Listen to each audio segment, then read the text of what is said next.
Donc je crois que ce qui m'a valu, ce qui me vaut le plaisir d'être là, c'est celui d'avoir été coordinateur au mois de janvier d'une revue que nous avons fait sur le sujet, qui est une des revues officielles du ministère, qui s'appelle Responsabilité Environnement, c'est les Annales des mines, dont j'avais fait l'avant-propos, et qui est une collection de 17 présentations de très bonne qualité sur le sujet des énergies intermittentes, et en particulier avec des interventions de Dominique Maillard, de Michel Bellon que vous avez aujourd'hui, de l'Allemagne, de l'Espagne, de la Communauté européenne. Enfin, une présentation multiple d'un phénomène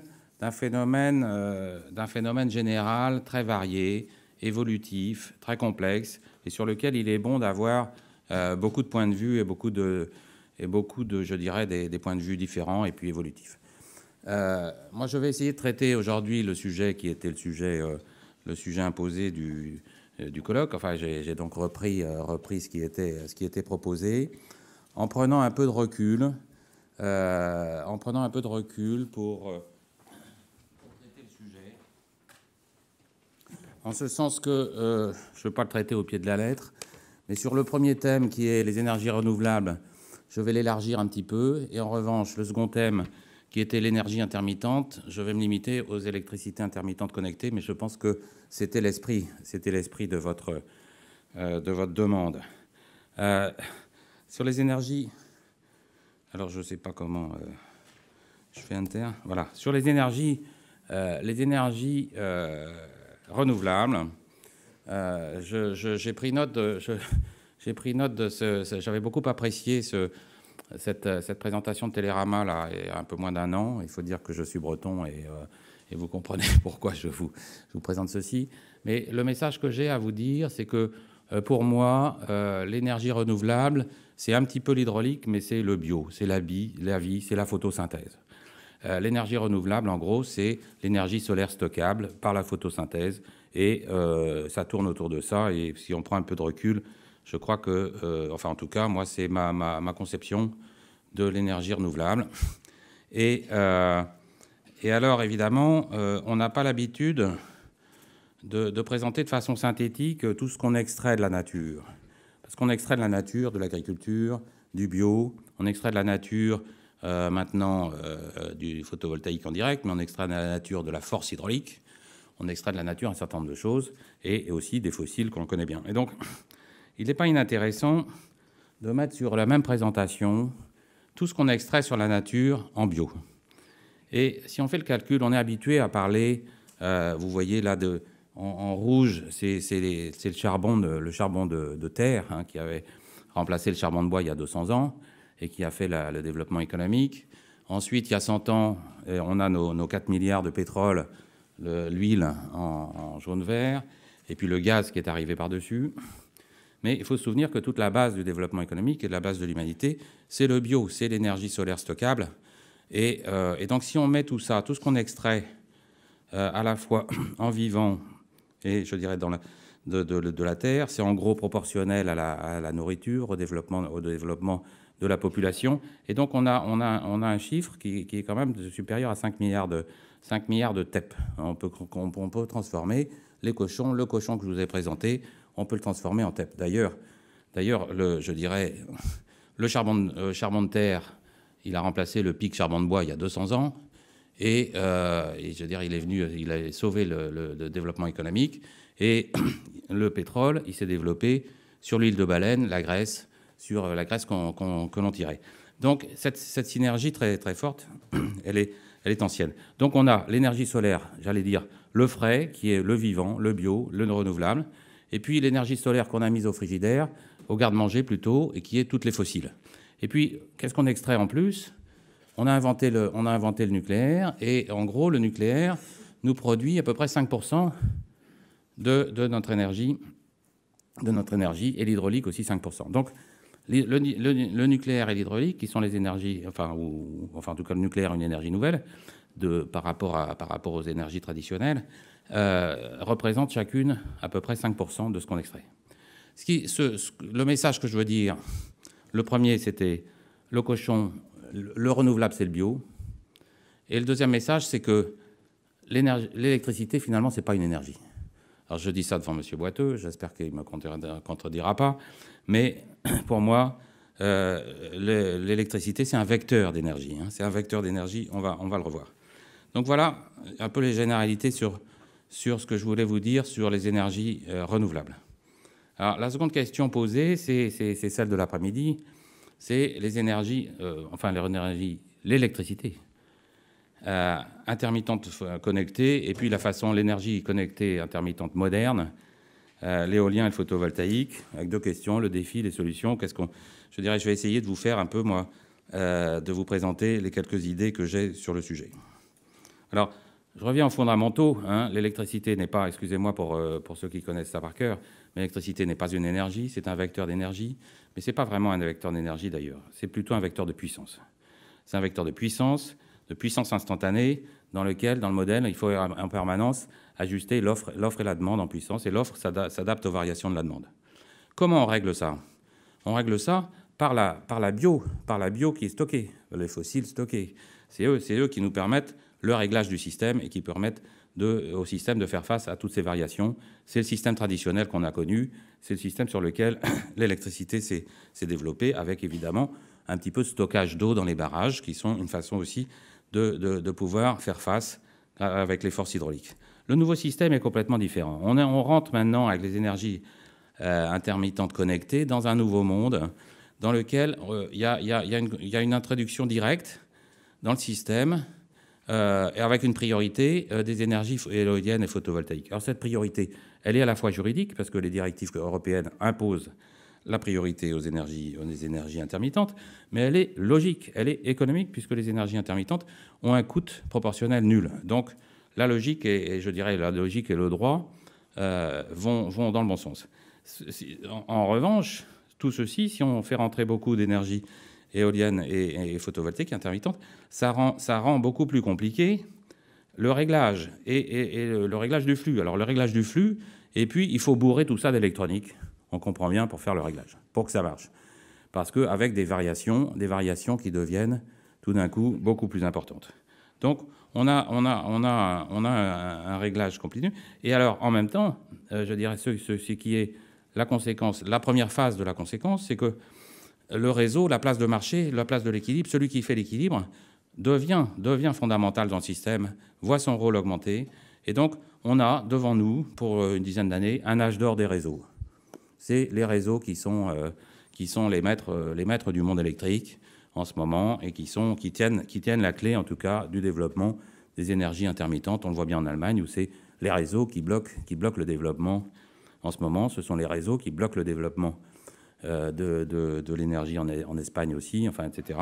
Donc, les réseaux sont le point important. Donc, des très grandes variations.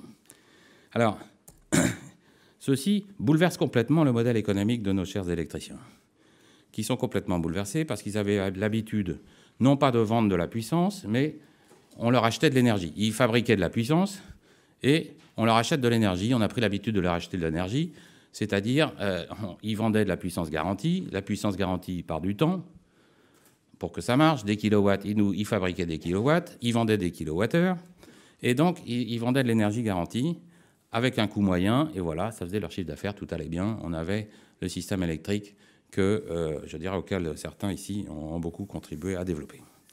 Et avec une valorisation dans le chiffre d'affaires, j'allais dire, je n'ai pas fait les calculs, mais à peu près 99%, c'était l'énergie. Et puis les réglages de puissance, le 1%. Dans un système nouveau, cette valeur est bien différente. Je ne sais pas la chiffrer, ça dépend de combien d'énergie intermittente que l'on met dans le système, mais c'est peut-être moitié-moitié. La variation de puissance et la garantie de puissance est très importante. Et pour l'instant, elle n'est pas payée et personne ne s'en soucie. Alors, quelle est la conséquence économique de l'arrivée des intermittents dans un système ancien? La conséquence économique, c'est que nos centrales à gaz ne marchent plus parce que, elles fonctionnent beaucoup moins de temps qu'avant puisque les énergies intermittentes passent d'abord, elles sont prioritaires. Alors, il y a un petit peu de gaz de schiste des États-Unis qui nous avait amené du charbon aussi en Europe, enfin, qui vient s'ajouter à ça. Mais globalement, on assiste à un effondrement de la production des centrales à gaz. Et donc, chiffre d'affaires divisé par 3. En même temps, les intermittents arrivent sur le marché gros, font baisser le marché de gros, et pour le reste qui leur reste à vendre, c'est-à-dire le nucléaire, le charbon, enfin tout le métier classique des électriciens, le chiffre d'affaires baisse puisque le prix a baissé. Et donc voilà que de façon, sans que personne n'ait trop vu le truc arriver, de même que on a mis, je veux dire, les États-Unis, ils ont mis 133 milliards d'argent sur le gaz de schiste, et tout d'un coup, les prix ont été divisés par 3. Et là, on est dans un système où, hop, le prix s'effondre. Alors, comment ça se manifeste? Ça se manifeste par un effondrement patrimonial des électriciens. Ils ne sont pas encore ruinés, ils ont encore beaucoup de réserves, mais enfin, leur valeur en bourse a été divisée par plus que 2, quoi. Au moment où le CAC est passé de 100 à 80, les électriciens sont passés de 100 à 40. Et c'est peut-être pas fini, on ne sait pas. On ne sait pas pour l'instant, ils n'ont pas de filet, ils n'ont pas de... Je dirais, la sortie n'est pas très connue. Donc, un effondrement, une expropriation des actionnaires électriciens partout en Europe. C'est la première phase c'est la situation d'aujourd'hui. Donc, le défi, ou du moins la première étape du constat, c'est une déstabilisation économique des électriciens, et puis un âge d'or des réseaux. On va le voir cet après-midi, mais les réseaux ont beaucoup à apporter pour faire face à la situation. Alors ensuite, comment regarder la suite du film, qui est je dirais, inconnu. Elle a un volet technique et puis un volet économique. Ce qui va se passer, je dirais, quels sont les problèmes maintenant. Alors, la réponse technique à une augmentation des énergies intermittentes, c'est la place de marché va devenir centrale. Parce que sans place de marché, pour l'instant, il y a une première phase, en tout cas, où on renforce les réseaux. Ça se passe partout en Europe, mais la population, je dirais, parfois s'y oppose, mais c'est je dirais, l'urgence première. Ensuite, les centrales classiques, pour ce qu'il en reste, vont être appelées à apporter des services de réglage, voire monnayer un jour leur réglage, mais apporter plus de services de réglage et plus de variations de puissance. La demande aussi va être appelée au secours, c'est-à-dire qu'il va falloir régler la demande, c'est-à-dire adapter la demande, c'est ce qu'on appelle l'effacement. Le fait, je dirais, les heures creuses, heures pleines, etc., ce genre de choses qui peut apporter et qui va être amené qui va être sollicité bien davantage. Et puis, dans les réponses techniques, le stockage. Alors, le stockage, la première chose, quand on dit, je veux dire, la demande, c'est un peu comme on dit, l'énergie qui ne pollue pas, c'est celle qu'on ne produit pas. Donc, la demande, la réponse par la demande, je dirais, c'est la base, mais c'est pas forcément facile à faire. Ensuite, on se met à stocker de l'eau. Stocker de l'eau, on sait le faire dans les barrages hydrauliques et on sait le faire aussi dans les fameuses stations de pompage où on a deux réservoirs en haut, en bas, et on fait fonctionner les stations de pompage. C'est la façon la plus classique et la plus économique, la moins chère, de rendre des services d'équilibrage de puissance électrique. Ensuite, on peut stocker de l'air comprimé. Les Allemands font beaucoup de recherches là-dessus. C'est une voie, je veux dire, on fait de la recherche dans tous les domaines, mais c'est une voie demandée. Et puis, les fameux stockages par batterie, le stockage chimique, qui est encore extrêmement cher, sur lequel il faut faire des recherches, mais enfin qui se développe beaucoup. Et une façon... Donc, les batteries vont rendre un service un jour dans ces réseaux. On ne sait pas très bien comment, mais ils vont rendre un service. Et... je dirais d'une certaine façon, vu du réseau électrique, les batteries sont les véhicules électriques dont on parle, c'est des batteries sur roulette, quoi, parce que la moitié du prix c'est la batterie. Je dirais les voitures électriques, c'est des batteries sur roue. Donc, alors ensuite, une fois qu'on a pensé à ces problèmes techniques, il y a toute l'économie qui va derrière. C'est-à-dire que pour l'instant, il faut organiser la coexistence entre un système ancien et nouveau. C'est-à-dire on a un système hyper administré et subventionné qui est en développement, en plein développement, et qui prend la place sur un système concurrentiel en régression et qui souffre. Donc, cette transition est très difficile à faire, elle n'est pas encore organisée. Ensuite, ce qui peut sauver nos électriciens classiques, c'est d'arriver à vendre leurs services de garantie, parce qu'ils sont là en dernier recours, ils sont là même quand il n'y a pas de vent, même quand il n'y a pas de soleil, et donc il faudrait qu'ils inventent des systèmes pour vendre les services qu'ils rendent. Ensuite, à un moment, il faudra faire rentrer le consommateur dans la boucle. Là, pour l'instant, on l'a reporté. On a reporté toutes les échéances sur les 20 ans à venir. Et donc, le consommateur n'a pas été mis dans le coup. Alors, il va falloir le mettre dans le coup à deux niveaux. Au niveau des prix, toute transition, la transition est chère au début, donc il va falloir qu'il paye plus cher. Et puis peut-être qu'il va falloir le mettre au niveau sous la forme d'une tarification intelligente. Alors ça challenge les concepts habituels de péréquation, etc. Est-ce qu'on va avoir une individualisation des factures, c'est-à-dire que, et normalement on pourrait l'imaginer. Et puis donc tout ça nous challenge complètement le système électrique traditionnel que l'on a connu, et on ne peut pas ne pas penser à deux systèmes qui ont été complètement transformés ces dernières années. Le système aérien, qu'est-ce qui a transformé? Il y a bien le low cost, mais surtout le yield management, c'est-à-dire que d'une personne à l'autre, avec son voisin, on paye 4 fois plus cher ou 4 fois moins cher son billet d'avion. On ne sait pas très bien pourquoi, mais c'est la réalité, on l'a accepté. Eh bien, pour l'électricité, peut-être que demain, ce sera la même chose. Est-ce que c'est un modèle de yield management qui va arriver, puisque les variations de prix justifieraient ce genre de choses? Mais on ne sait pas. La deuxième chose aussi qu'il faut remarquer, c'est un peu comme dans les télécoms. Dans les télécoms, qu'est-ce qui s'est passé? Les bons vieux télécommunications à l'ancienne, tout le système a été balayé par les informaticiens. Les informaticiens qui sont arrivés là-dedans et qui ont fait de la voix sur IP gratuitement. On fait du transfert sur IP gratuitement.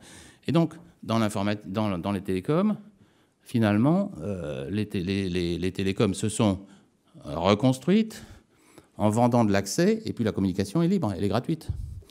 Est-ce qu'un jour, je veux dire, si on pousse le système dans sa logique, eh bien un jour, on paiera très très cher un accès au réseau, et ensuite, notre électricité sera quasiment gratuite. En tout cas, elle sera gratuite à certaines heures de la journée, ce qui arrive déjà sur les marchés gros.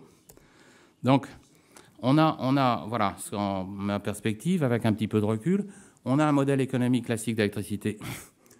Et le modèle ancien, et même le modèle thatchérien qu'on essayait de mettre en place avec plus ou moins de bonheur en Europe, ils sont complètement volatilisés par l'arrivée des sources intermittentes. Donc, il y a un problème général qui se pose. Si on veut faire plus, et même à la vitesse où on en fait, donc un monde nouveau se construit, on ne le connaît pas très bien. L'état transitoire est coûteux, c'est toujours coûteux de changer de système, mais là c'est particulièrement coûteux. Mais est-ce que c'est la transition qui est coûteux ou bien le nouvel état qui est coûteux? On ne sait pas très bien, mais en tout cas la transition est très chère. Alors jusqu'où ira-t-on? Est-ce que le consommateur va se fatiguer ou au contraire, je dirais, le consommateur il va suivre le modèle allemand et une généralisation du modèle allemand, auquel cas on va avoir un nouveau monde? Et donc, on va avoir une coexistence entre deux mondes, un monde ancien et un monde nouveau pendant un certain nombre d'années. On ne sait pas très bien. Alors, un exemple, c'est cet après-midi, là, on va parler de batteries. Les batteries, c'est intéressant, mais ça ne produit pas d'électricité, etc. Donc, ça vit, le modèle du batterie, elle vit sur le spread, c'est-à-dire les différences heure creuse, heure pleine. La différence, et pour l'instant, le spread, il est complètement écrasé, donc on n'a pas de signal de prix non plus cohérent. Et puis, elle nous apporte aussi une garantie. Donc, voilà, ce que je voulais... Voilà, c'est un peu la conclusion de mon propos. Je crois que j'ai synthétisé ce que je voulais vous dire. Et je vous remercie de votre attention.